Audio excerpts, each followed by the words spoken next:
Michelle. The protests were very peaceful. The Gen Zs were not violent. They had water, they had smartphones. The violence was brought about by infiltration by goons who looted shops, escorted by police. You have seen videos all over, thugs creating mayhem as police watch. You have seen videos, some thugs arriving in police vehicles, So, and as we speak today, many protesters were arrested, others were killed. Not a single goon was shot or arrested. As we speak, this happened on Wednesday. Today is Friday. All the people who looted shops, videos are there, the images are clear. None has been arrested. All right, let me just go back to what you said. There are allegations that these goons that you say infiltrated these protests were goons that you paid. You and your allies have been mentioned adversely. You've seen the Interior Cabinet Secretary mention that they do have intelligence, that this was an attempted coup. We've seen calls for your arrest following that statement, Mr. I don't know how fragile this government is, that Asia's Interior is walking in the streets of Nairobi in the morning, and you are saying that was an attempted coup. If they had intelligence that goons had been paid by Rigathi Gachagua or anybody else, why didn't they arrest these goons?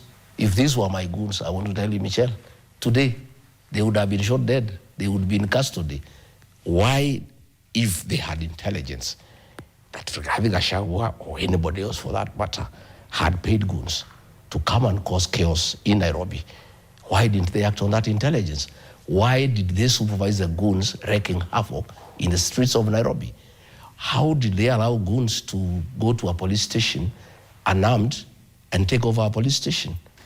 And they had the intelligence. I think the CS Interior, in darkness, under police supervision. Why were these guns not shot? Why were these thugs not shot? Why were they not arrested? And if anybody had funded them, the first evidence would have been to arrest those people, and then they can give information as to who had funded them. Right. Why would a government let goons create mayhem under their supervision, under their very eyes, for a whole day, for the whole night without taking any action? Why they did not do it? You mentioned rightfully, Mr. Gachagua, that Kenyans are not stupid people. What Kenyans want is answers because lives were lost. But what we're seeing is a blame game. You blaming those who infiltrated the goons, who infiltrated the protests, the government blaming the opposition. Your name has come up. So if you say the protests were infiltrated by goons, who planted them? Do you have names? Do you have evidence? Have you recorded a statement? I am not government. It's not my responsibility to stop goons from going to Nairobi. It is not my responsibility to arrest goons. That is the responsibility of government. These are people who are paid by taxpayers to make sure that they protect life and property. It is not the work of Rigathi Gachagua to go to the streets of Nairobi and protect life and property. I don't have such capacity. That is the work of the government. And they cannot shift blame and start saying, no, these goons were organized by so and so. Why did you allow them to terrorize Kenyans? Why did you allow them to loot property? What have you done since they did that? Even as you are looking for whoever could have sent them, why didn't you deal with them on the spot? Because you have seen videos, Michelle. Goons raiding supermarkets as police watch. You have seen videos, goons having conversation with police officers. You saw during the demonstrations against the death of Albert Ojwang, goons singing praises in the praise of Governor Nairobi outside City Hall. Today, it is now 2 weeks. None has been arrested. Those images are there. That is not the work of Rigathi Gachagua. But you, Mr. Gachagua, are on record talking about state-sponsored goons. Where is the evidence? The evidence is that if you see goons in a police vehicle, who owns that police vehicle? That is the state. If you see goons wreaking havoc and police are just watching, you don't need rocket science to know who has sponsored the goons. If goons are wreaking havoc the whole day and none has been arrested, it's obvious who has brought those goons because the government cannot arrest their own goons. If these goons were brought by the opposition, as they are alleging, Michelle, all of them would be custody, they would be in court. But these goons have not been arrested, and they cannot be arrested because they were brought by the state. Let me ask, do you believe in justice for victims of the June 25th, 2024 protests first? Do I? Do you believe in justice for the victims? I do. So where were you, Mr. Gachagua, on Wednesday, the 25th of June, during this week's protests? I was just here in the house. I was in my house here the whole day. Until I was watching on TV until they stopped the live stream. And you showed up after, you know, bodies were on the streets. Yes, yes. Kenyans and I didn't want to join the protests. First and foremost, during the 2024 protests, the Gen Z asked us, the leaders, the elders, to keep off the protests. And that is as it should be, because they don't want to be owned by anybody, because they are not at the direction of anybody. They are not financed by anybody. These are our young people who are bright, who are intelligent, who are innovative, who are doing their own things. I think if I had turned up in the streets on Wednesday, it would have given credence to those very ridiculous accusations that I'm the one who finances Gen Zs. I deliberately kept off because the Gen Zs had asked us to keep off. Again, I have nothing to do with it. I'm not their leader, I'm not their financier.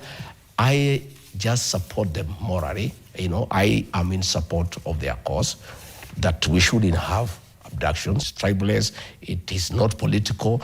It is something by our young people as part of their patriotic duty and civic duty to have the country, you know, run in the right direction. Yes. There have been concerns of leaders, you know, so to speak, riding on the Gen Z wave. In fact, you have accused opposition leader, or, you know, ODM leader Raila Odinga of riding on the Gen Z wave. But 1 year ago, Mr. Gachagua, you told Kenyans that police must act with force to protect property. Absolutely. Right? Property must be protected. And if police had protected property, not kill protesters, protect property, protect life and property. Don't take away life, either of the protesters or of ordinary people, and protect their property. That was my position. I mean, and even when I was in government, saying when you see a policeman with a gun, do you expect them to kiss you? No. What I said is that the police must use their arms to protect life and property, not to take away life. That was my position. Right, so and you remember, Michelle, Mr. Gachagua, that you also said that the IG did a good job during the protests last year. So the question is, not the Gen Z as I asked you whether you believe in justice for the victims of the protests, yes. What changed? Other than your job title, were you wrong then, or are you being opportunistic? I didn't say the IG did a good job during the Gen Z protests. It's the 2023 protests. And he did a good job in protecting life and property, you know, to make sure that property is not looted in Nairobi. And that was a good job. And even the police in this one, had they protected property, life and property, I would still say kudos. That is my position. But you do remember, Michelle, the Gen Z protest of 2024 is what created a very serious wedge between me and President William Ruto. Right. Because I took a very firm position that these young people should be heard and what they are saying has merit. And I disagreed with the president in a discussion between me and him, and I told him that I disapprove of use of force against young people, and I did urge him to listen to them and consider doing away with the finance bill of 2024, which he refused. And when a decision was made to deal with these young people, I disagreed. And when the president insisted, and these young people were massacred on June 25, 2024, the following day on June 26, if you remember, as deputy president, I called a press conference in Mombasa and disassociated myself from the actions of the president and the government. And I was a sitting deputy president. And I said, I don't agree. The president had said these young people are criminals. I say they are not criminals. These are our children. These are my sons and daughters. They have a legitimate concern and they should not be massacred. And that created a very big problem between me and the president, and he was very offended. And he started in earnest to embark on how to get me out of office, which he successfully did on October 18th. But that was what broke the camel's back. And I told him off, and I disassociated myself from the killing of Gen Z. and I was in office. So let nobody say that Rigathi Gachagua is siding with the Gen Z or saying they should not be killed because he's out of office. I am on record, and videos are there, that I took a position in support of our young people when I was in office. I did. In 2023, during the Azimio demos, protesters were brutalized during the demos, and you said nothing. In fact, at the time, you supported the crackdown. Why should anyone take you seriously I did not support the use of excessive force. What I said, and I would repeat it any other day, the police have a duty to protect life and property. You know, and I asked IG, please protect property. And you remember what we saw on Wednesday did not happen in 2023. We asked the police, and I was in the forefront, that in any situation when there is unrest, when there is civil disobedience, when there is peaceful protest, in whatever circumstance, the police have a duty to protect life and property. That is my position. It is true as it was then, it is true as it is today. Had the police allowed the peaceful protest and then protect destruction of property from goons, we will not be speaking what we are speaking here today. I would still be saying the police have done a nice job had they protected property as they should. What are your thoughts on the directive by the Interior Cabinet Secretary Kipchumba Murkomen to police to shoot to kill those approaching a police station in the event of protests like this? You know, Michelle, this is a height of impunity and arrogance by the Ruto administration and people who are close to him. Kipchumba Murkomen is a young, excited cabinet secretary, full of himself because of money and power. He cannot, against the law, give instructions to police to shoot to kill. To start with, when he was in Senate, he said that the National Police Service is independent and he cannot give them directions on what to do. Then here again, he is asking the police to shoot to kill anybody within the vicinity of a police station. To start with, a police station is a public institution, and members of public have every right to go to a police station. Even where you are protected areas like State House and installations of the Department of Defense, if people turn up there, you don't shoot them. You find out why they are there and arrest them if they are there for an interior motive and charge them. Again, let me tell police officers, I had Kipchumba Murkomen telling police officers to shoot people and he'll protect them. That is a lie, and they should not believe him. And I want to tell the police officers, they have seen what has happened. The police officers who tortured and killed Albert Ojwang today are in custody. They are before court on their own. They are facing murder charges. Yet the man who gave them instructions is at home doing his own things. Let me tell the police officers in our country, they are my brothers and sisters, they are my sons and daughters. Please follow the law. Don't take that stupid instruction from Kipchumba Murkomen seriously. Because you shoot somebody, you'll be arrested and taken to court. And I have told police officers to be very careful. I worked with William Ruto and people close to him. They are users. They'll use you, and when things get out of hand, they'll sacrifice you at high noon. I want to urge all police officers across the country not to agree to obey unlawful orders, not to agree to break the law. And I want to guide them for the last time. The work of our police officers, I was an officer in the security sector, is guided by 4 documents that are very, very important. The Constitution of Kenya 2010, the Penal Code Cap 63, the Criminal Procedure Code Cap 75, and Evidence Act Cap 80. Those 4 documents should guide any police officer in this country. And anytime they are told to do something by their superiors, they should refer to those 4 documents. And if they find that whatever they are being asked to do is contrary to what is contained in those 4 documents, they must politely tell their seniors they are not able to do it. And if their seniors insist, they should ask for something in writing. They should ignore what Kipchumba has said. Kipchumba Murkomen is those young boys around William Ruto with a bloated ego, with a lot of arrogance, with a lot of impunity. And I had problems initially when William Ruto wanted to appoint Kipchumba Murkomen as CS Interior when we just came in. And I told him this job requires somebody a little bit mature, somebody who can be able to regulate the security sector with a bit of knowledge and understanding and calmness. Okay, let's hold the way he is going, we are going to have a lot of problems in the security sector. Let's hold it there, Mr. Gachagua. As we take a short break, we're speaking live to Rigathi Gachagua, former Deputy President and now DCP party leader, as we seek accountability as to who or what went wrong during the Gen Z protests of June 25th this week. Take a short break. We'll be back with so much more, including questions of what next for Rigathi Gachagua. He keeps saying Ruto must go, but if he does, what's his plan? That's coming up after the break.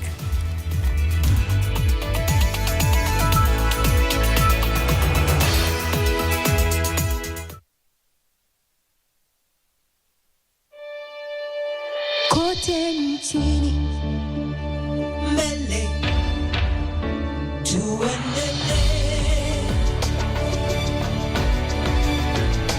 mbele Kenya twende mbele, Kenya twende mbele. NCBA, go for it. In the name of the Father, of the Son, and the Holy Ghost. And now I pronounce you. Everything else can wait, but the KRA tax amnesty cannot. Because it's a once-in-a-lifetime chance to pay all outstanding principal debts for periods up to December.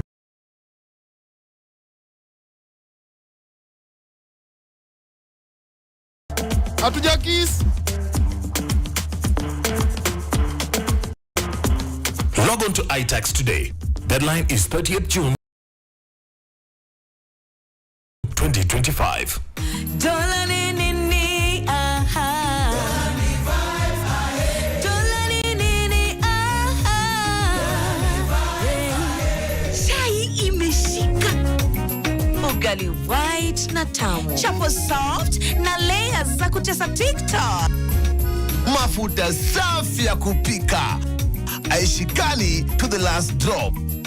inapatikana kwa duka lililo karibu nawe au kitushwari.com, na delivery ni free hata kwa kikitoki TikTok. Dola ni vibe. The taste that unites us.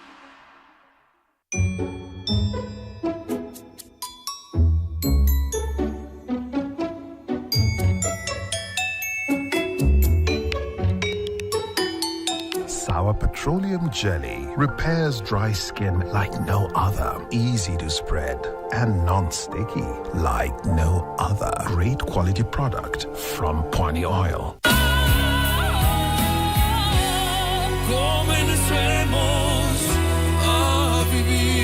Makofi ya the world champion baby. Na hii ni makofi ya Morphix, which absorbs the liquid 3 times faster na haiwezi leak even in 50 different movements. Renewed Morphix, ultimate quality.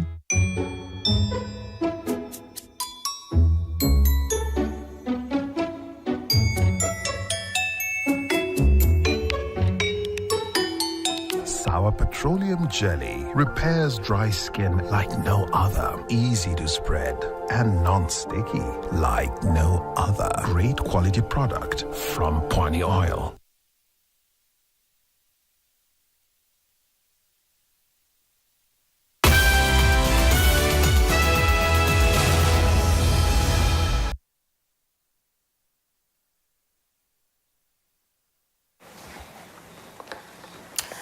Good evening and welcome back. We're speaking live to Rigathi Gachagua, former Deputy President and now DCP party leader, as questions continue to swirl over who was responsible over the chaos that gripped the nation on the 25th of June this year. Now, Mr. Gachagua, on Wednesday, multiple police stations were touched, including Nyeri, Kiambu, even in Embu. And this is your political backyard. So many are asking if this wasn't your operation, because it was more likely that, in your backyard, you lit the match.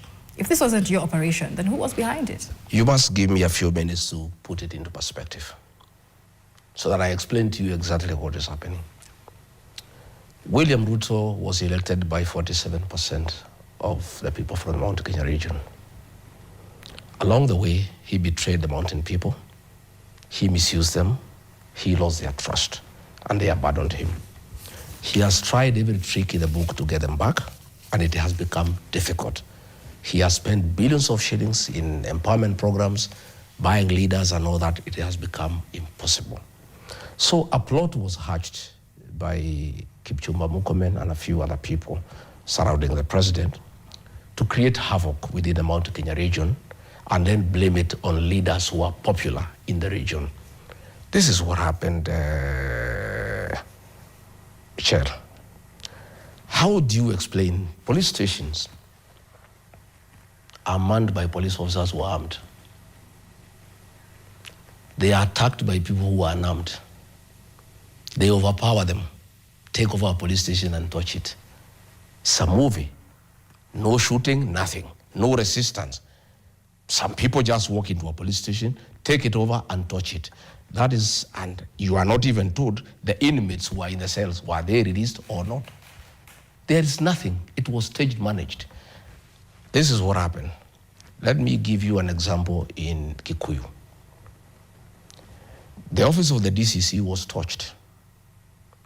The law courts were touched. They are guarded by police.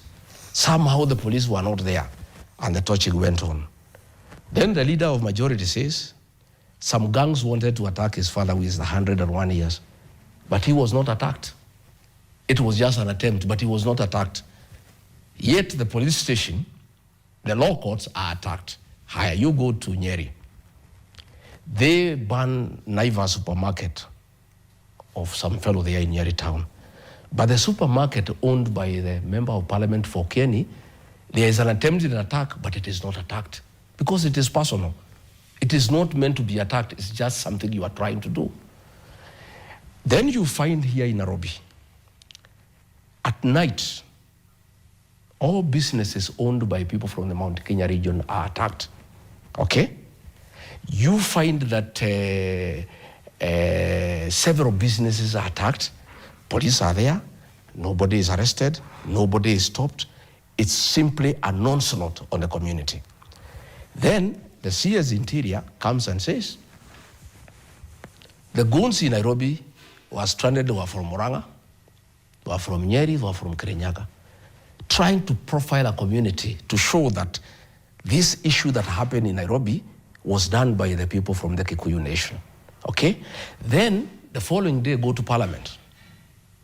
The scheme was turn the people of Central Kenya against Rigathi Gachagua and other leaders who are popular in the region.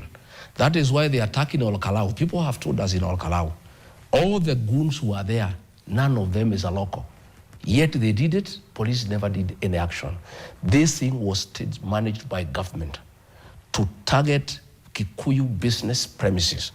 And then later, Moses Wetangula allowed a debate in parliament for 2 hours to blame Rigathi Gachagua, to blame John Medhu, to blame John Kagushia, to blame Jane Kehara, to blame Mukonji, to blame all leaders who are popular in Central Kenya region, hoping and believing that the people of Central Kenya can believe that their leaders who are very popular and who are loved by the people had organized violence against them. This is what has happened.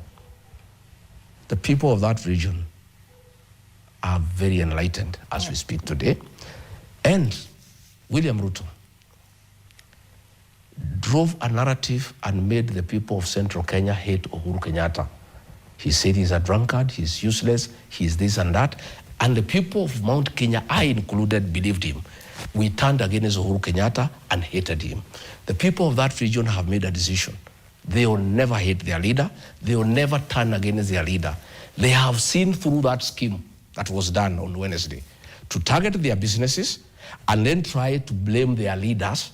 Yeah, you know, even they were trying to say today, Kipchumba Murkomen was telling DCI, go and arrest Rigathi Gachagua, arrest Gakuya, arrest Major Dong, so that the Kikuyu people can believe that Rigathi Gachagua and Major Dong and Gakuya are the ones who touched property belonging to the Kikuyu. The Kikuyu people are very intelligent. William Ruto, the people see through you. You came and conned them. You turned them against their own son, Uhuru Kenyatta. You are not going to do it again. This time, they have seen through you. The government torched and raided businesses belonging to Kikuyu people on Wednesday, deliberately, under police guard,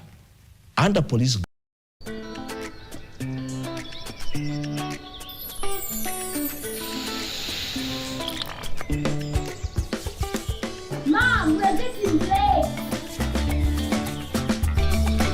Discover the new Venus Advanced Care Body Lotion, a revolutionary blend of serums and natural ingredients designed to transform your skin into a masterpiece of firmness, radiance, and youthfulness. Infused with hyaluronic acid serum, nature's ultimate moisturizer. Let me tell you. But there's been allegations, whatever little chance that existed that the mountain could ever listen to you, the events of Wednesday, of looting businesses owned by the Mount Kenya people, of torching them, of getting police to supervise the looting of their businesses, and then trying to blame their sons through parliament. That thing in parliament, it was a charity because, Michelle, if Rigathi Gachagua has broken the law, it is not parliament to say, you know? If Medho has broken the law, it is not parliament to say, it is not parliament to ask police to take action. If Kimani Ichung'wah, his father, was to be attacked, does he go to cry in parliament, or he goes and record a statement and say, Michelle or so-and-so came to attack my father? That was a stage-managed thing in parliament to try to persuade the people of Mount Kenya that all the businesses that were looted at night under police supervision, on the instructions of the government, they wanted to blame me and other people. We see through you, and I've told them, come and arrest me today. Go and arrest Kakuya, go and arrest Major Dom. So you don't fear arrest? We don't fear the arrest, but all I can tell them, the people of our region and our supporters kept quiet when they removed us from office. I'm a very peaceful man. I asked my people, please don't take any action. You are very unhappy with what William Ruto has done to us as a community by taking our seat, by embarrassing us. Please just sing. But I am saying, I no longer have the control of my supporters.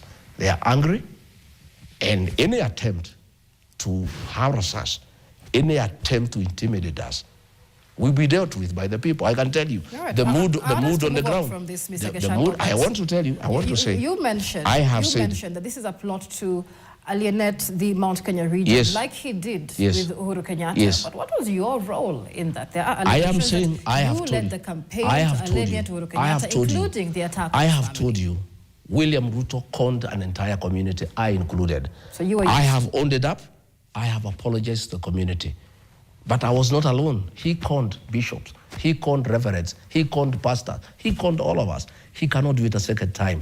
This whole thing of Wednesday was a scheme by William Ruto to touch businesses belonging to the Mount Kenya people, loot them, and then try to blame it on their leaders so that they can hate us the way they hated Uhuru Kenyatta.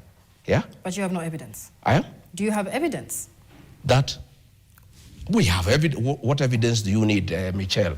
These businesses were touched when police are watching. These policemen belong to the government. What other evidence do you need? I'm asking, since Wednesday, Michelle, how many goons have been arrested? Protesters in Kerugoya were arrested, 25 are taken to court. The goons who touched a supermarket in Kerugoya have not been arrested.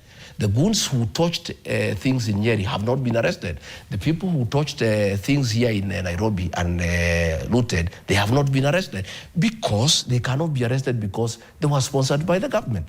And everybody knows. And I want to tell my friend William Ruto, when you are in a hole, my brother, you stop digging. Don't dig deeper. You have persecuted our community. You have humiliated our community. You now have a scheme on how to destroy their businesses and try to blame their leaders, and then you want to persecute their leaders. The wall you are starting with the mountain and the people of Kenya, you will not be able to control it.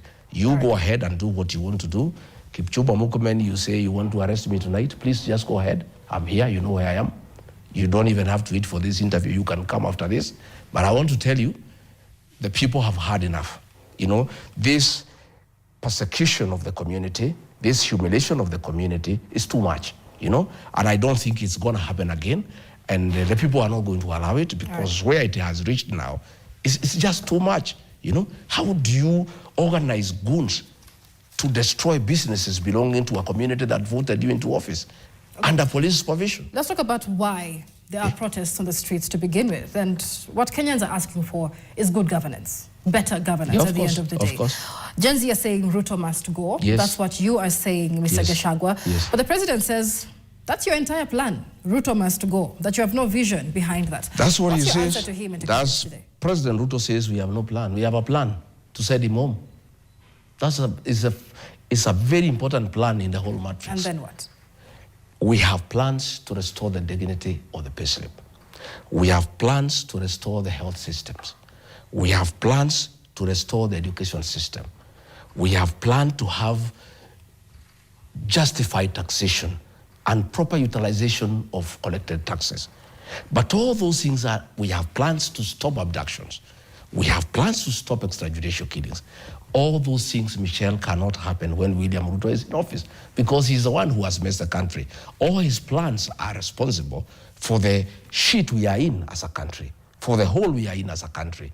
For those plans to take place, plan number one is William Ruto must exit the space, and then all the other plans can work. And that is why he says we have no plan, because the plan that we have is to exit him. Ordinarily, he wouldn't like it, and I don't want to blame me for it. But I want to say we have plans, but it's a prerequisite for all these plans to work. For us to stop corruption, for us to stop tribal appointments, for us to restore the dignity of the payslip, for us to restore education, the university financing model that can work, for us to restore health care and make sure that things are working, President William Ruto must be sent home. That is our plan. That is the plan of Gen Z. Indeed, it's a plan by the people of Kenya. As we go around the country, I heard him today crying about one term. There's nothing he can do. Okay. That is the clarion call, one term. Part of what you said is that you would like to fight for the dignity of the payslip. Yes. Because Kenyans feel raided, yes, so to speak, yes, by the taxation under the Kenya Kwanza administration. How do you plan to do that? We must have reasonable taxation. Michelle, the housing levy. Nobody wants government to construct houses for you. That's not the work of government. The work of government, Michelle, is to do roads, water, electricity, sewage, and create a good environment by provision of security. It's not the work of government to build houses. Michelle, you'll build your own house, depending on your capacity and your ability, So we are taxing people money to go and build houses that they don't need. Nobody is interested in that housing program. So that one we are going to scrap. We are going to scrap that the housing levy so that we start giving a relief to the payslip. The issue of NSSF, it's something that needs to be discussed. You cannot impose, force people to save, because people are saving on their own, by the way. And saving is an individual decision, Michelle. You may want to live your good life now when you are young and energetic, and you cannot force people to save. So that is something else we are going to look into. Again, Michelle, we want to tax people, and people have no problem with the taxation. What people want is proper utilization of their taxes. We don't want to tax people to go and put up, renovate state house and lodges for William Ruto. Those state houses have been there since 1900. He is spending billions of shillings renovating that state house like he's going to live there forever, or like it's his personal house. It isn't.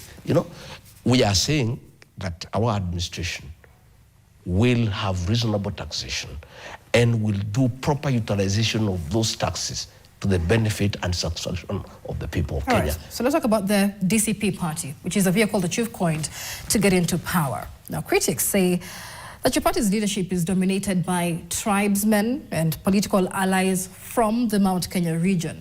Others say that the cousin tag that you've coined that is now going viral is you repackaging tribalism as a reform to make it cool. Why has it been so difficult for you to shed off that tribal tag? Well, that is a narrative by William Ruto. William Ruto is an expert in creating narratives. I've just told you he created for us, the mountain people, a narrative that Uhuru Kenyatta is a drunkard, useless, and we believed him. He's a very believable fellow. But as we go on, people are learning that he's a liar and he's deceptive. My party, the party that I have formed, DCP, is not a tribal party. The deputy party leader, Cleophas Malala, is from Kakamega.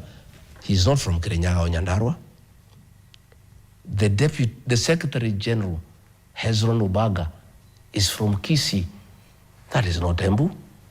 The Deputy Secretary General, Ole Kamwaro, is from Narok. That is not Embu. The Deputy Secretary General Strategy, Mable Owino, is from Kisumu. That is not Wamanyoro. Let me tell you, it's a narrative created by William Ruto. According to William Ruto, when he and Raila Odinga gets together, that is national integration and national unity. If Rigathi Gachagua sits with Fred Matiang'i, with Kalonzo Musyoka, with Eugene Amalwa, and others, that is tribalism. Tribalism, according to William Ruto, is anybody who is not in his praise and worship team. But if you agree to sing his song, you are a nationalist. And in matters tribalism, look at today at the promotions that were done by the Department of Defense. All the senior positions were given to his tribesmen. And he is in everywhere saying people are tribal. If you look at parastatals in Kenya, there are about 250. 92 of them, the CEOs are from the Kalenjin community. That is tribalism. If you look at key institutions, even where he has given other communities, he has put PSs from his community under them. And let me tell you, why has the Kasi narrative gone viral? If it was a bad thing, why would it go viral? William Ruto cannot dictate to us how to refer to each other. I am looking for my family lineage. Yeah? The Kambas are my cousins because the language they speak and the one I speak, we understand each other. The Mijikenda are our cousins.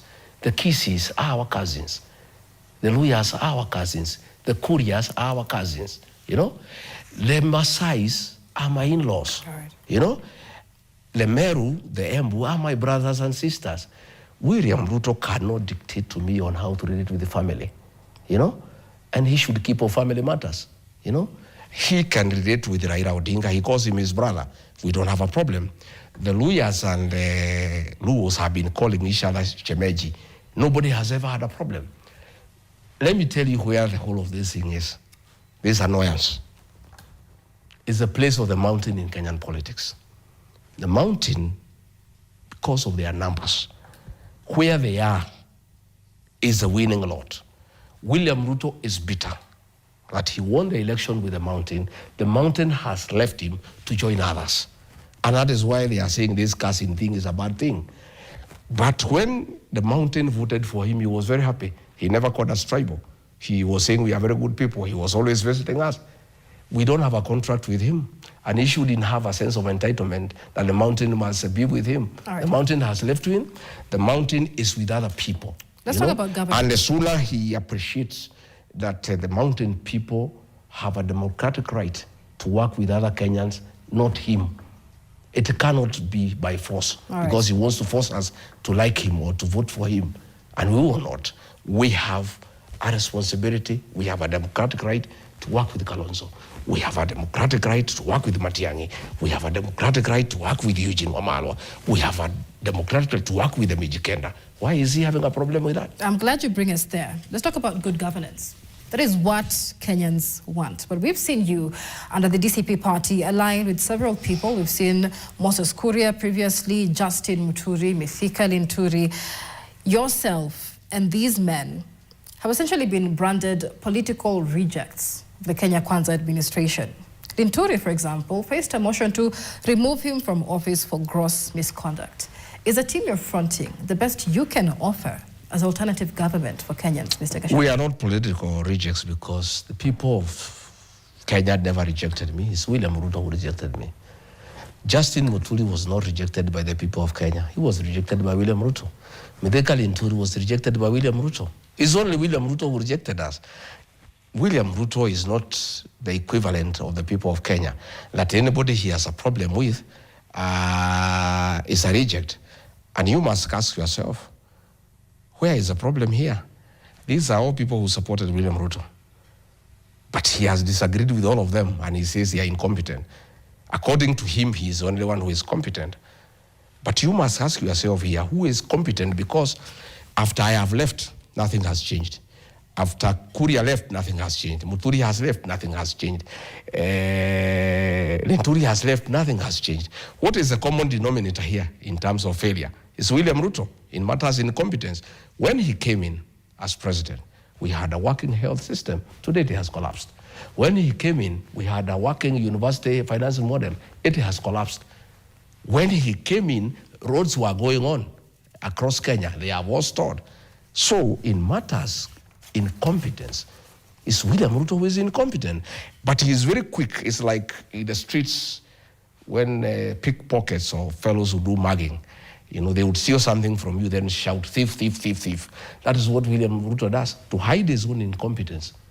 He has changed his cabinet 4 times. Nothing has changed.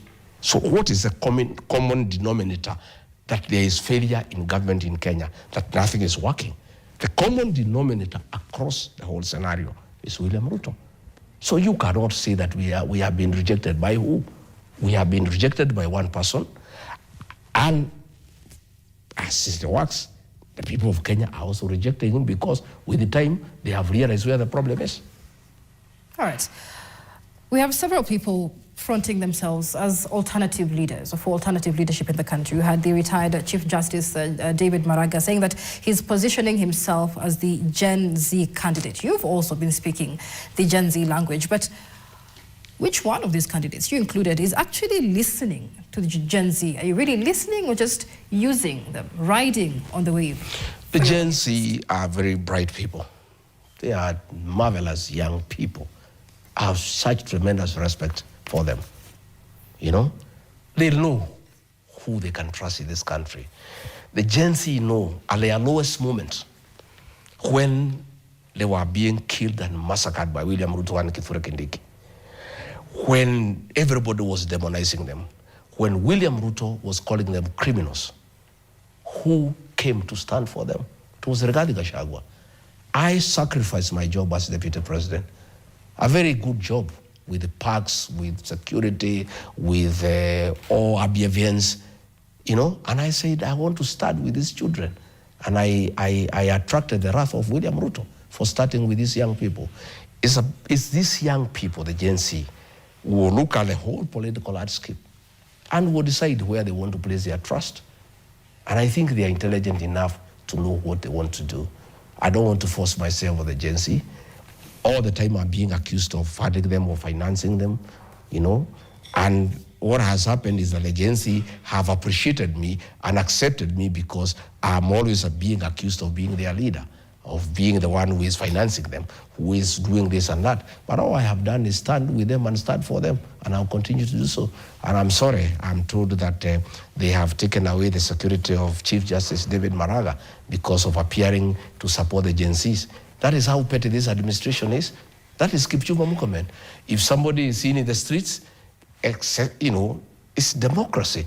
Going to show solidarity with the Gen Zs is part of our democracy. Now, taking away the security of David Maraga because he was in the streets, you know, it's a lot of, it's pettiness. It's very petty, you know. It's unacceptable, I must tell you, Michelle. All right. And you mentioned several things. Once you said that you're actually glad you got impeached at some point to avoid going down with President William Ruto. Now that you've been impeached, you didn't speak up then. Can you speak up now? For example, who, Mr. Gachagua, ordered the invasion into Uhuru Kenyatta's family when you were DP? Let me tell you, Michelle, in a very simple matter. Matters of a retired president, nobody lesser than the person of the president can make a decision about their lives. Okay? There is nobody who can withdraw the security of Uhuru Kenyatta without asking William Ruto. There is nobody who can touch his farm without asking William Ruto. It's as short as that. And William Ruto knew what he planned, and then he went out of the country so that it could look like we are the ones who are doing it. But I want to tell you from practice, and you can find out, matters to do with a retired president are decided by the president himself. And that settles the matter. as to who could be responsible in doing this or not. Yeah. All right, let's talk about the media. When you were DP, you were a huge critic of the media, never missing an opportunity to disparage the Fourth Estate, all up until just before your ejection as deputy president. Now, this week, after Wednesday's, order against live broadcasts of the protest, we saw you coming up with a statement in support of media and press freedom. What has changed since then? Michelle, I've never been against the media. I've been a critic of the media. You called us as I've been a critic of the media several times. I've been a critic of the media in a nice manner by granting you an interview to ask me questions. That is what it is. I am entitled to my own opinion. The fact that I grant interviews any one time and answer any question, demonstrates my respect for the media. And I want to say that switching off the live stream was done deliberately so that the looting is not recorded, so that the goons are not recorded. I have told you it was such scheme by William Ruto and Kipchumba Murkomen, and that is why the media had to be switched off. And I want to tell William Ruto, please don't take us back to the 80s during the Moi era. William Ruto, kindly, we are in 2025. How do you interfere with media freedom? The media freedom is a basic freedom that is well entrenched in the Constitution in the Bill of Rights. And for you even to change a clause in the Bill of Rights, Michelle, you must go for a referendum. And again, William Ruto is taking us back to torture. You have seen somebody being tortured in police station. What was happening in Nyayo House in the torture chambers? William Ruto, you are a PhD holder. You simply cannot take us to what President Moi was doing in the 80s. This is 2025. And I want to say, and I really want to empathize with the media, we are very sorry about what happened. That should never happen. The hallmark of any democracy is the freedom of the media. Media freedom is absolutely important because Kenyans are entitled to information, And I have told you why the live stream was switched off. So that nobody can capture those images of what was happening. But the good thing is that with the advent of social media, the videos are coming through. We can see exactly what happened. It was not seen on mainstream media, but the videos are now being reviewed, and you put pieces together, you can see exactly what happened and why the TVs were being switched off. All right. But Michelle, I am a fan of the media. And I am also a Christian of the media. Media has given me a lot of coverage. And that is because why? I don't shy away from the media. I speak my mind. I answer any question. I will never support gagging of the media. But I reserve my right to criticize the media. But I will not gag the media. And I think those two things are different. Criticism is healthy. If you are not doing what, in my view, is not right, I'll say so. You are equally at liberty to criticize me and what I'm doing. And I'll never take any offense. I'll have the right of reply, and then you have to take, a stand that you want to take. All right, Mr. Gachagua, as we wind up, what do you say to Kenyans who are watching today, many of them seeking answers and accountability? Kenyans who lost their friends, who lost their families, who are shot at, who are angry and don't know who to believe anymore. I want to tell the people of Kenya not to give up. We are very resilient people. And 2 years is a long time, but not too long. The people of Kenya withstood the brutality of the colonial regime for years, but God saw them through. Again, we had 24 years of the Moi repression. Again, we prevailed. Another 2 years of the Ruto regime will prevail. And I want to say, I have never advocated the removal of President William Ruto from office through unconstitutional means. I am a believer in the rule of law. I am a believer in the Constitution.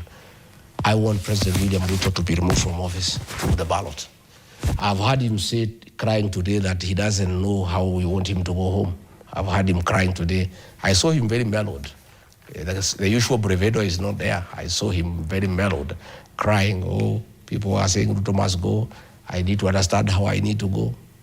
President, don't throw the ball back to us. Kenyans have decided you'll be one term, you'll go. The decision of how you go is yours. There are two ways you can make a decision. One, you can resign and go home in dignity. Two, you can wait for the people of Kenya to remove you through the ballot in 2027. And I don't think anybody wants to overthrow William Ruto. All this nonsense that there was a coup, they wanted to overthrow William Ruto, is all nonsense. It's just a Ruto boy is trying to hype him and cheat him so that he doesn't see the reality that Kenyans are agitating for reforms. Kenyans are agitating for good governance. They want to just lie to William Ruto that all this clamor you are seeing is not genuine. Kenyans are not angry. They still love you. They still support you. They are all lies. It was a coup. They want to overthrow you. That is all nonsense. Kenyans are agitating for change. They want good governance, and end to abductions, and end to extrajudicial killings, and end to corruption. And I think Kenyans are decent enough to allow William Ruto to finish his term, and they exit him in a constitutional way. And myself, I'm a firm believer. That's why I talk about one term. Right. I don't talk about half term. I want William Ruto to serve the remaining 2 years. Through the ballot, we take him home. But if he decides he's tired, the way he has talked today, asking how we want him to go, he has the opportunity, if he wishes, he can resign and go home. And then we proceed. Mr. Gachagua, that's all the time we have today. Thank you so much for your time and for speaking to NTV tonight. That is Rigathi Gachagua, former Deputy President and DCP party leader, speaking to us about who was responsible for the chaos witnessed during the June 25th protests this week. Many thanks for watching tonight. My name is Michelle Ngele Odhiambo. Good evening. Much, Michelle, for that and for that conversation. We see your feedback as of viewers on our social media platforms, on YouTube and all other platforms. Keep sharing your views. We shall look at them. She'll give us tips on what stories to follow up on in regards to what the former deputy president has said, with some of his allegations, some unsubstantiated, and we shall see what the other side of the political divide is going to be saying. And we shall also be looking to see what the Gen Zs, who everyone is saying they stand with, have to say about what has been said before, because a number of them, when we put out the post about this interview, was saying, let him not come and act like he is our savior, because we are still not part of any political formation. Thank you for joining us on NTV Weekend Edition. My name is Dan Mwangi, alongside Flora Atieno, who has been on the sign language interpretation tonight. Have yourselves a good night. After this, the trend comes up.